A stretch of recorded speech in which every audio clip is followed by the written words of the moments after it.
Vigilance जालरे Kandhamal जिला फिरिंगिया block रो समन्वित शिशु विकास विभाग सुपरवाइजर शैलबाला साहू ऑफिस रे 5,000 टंका लांच नेउथिबा बेले धरिला फुलबाणी विजिलेंस टीम।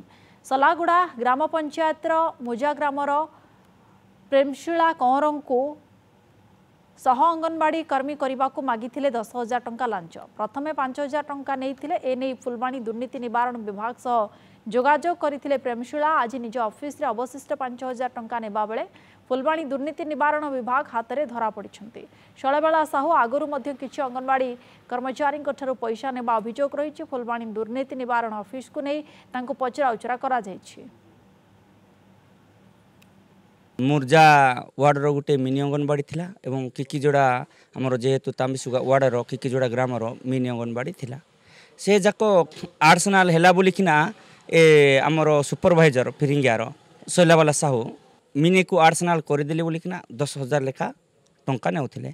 आगतुरा प्रथमे माने 5,000 लेखा देथिले आमर मुर्जा अंगनवाड़ी एवं किकिजोड़ा अंगनवाड़ी एवं आज दिन रे से 5,000 टंका नेला एवं 8 टंका नेउथिबा बेले विजिलेंस तांकू माड़ी बसिला। हाँ तांको कथबार्ता होती एवं ए बोले आमर पंचायत टंका निया होची बोलिकिना संगे संगे से माने आसीथिले एवं तांको द्वारा आम ये रेड करिथिलु।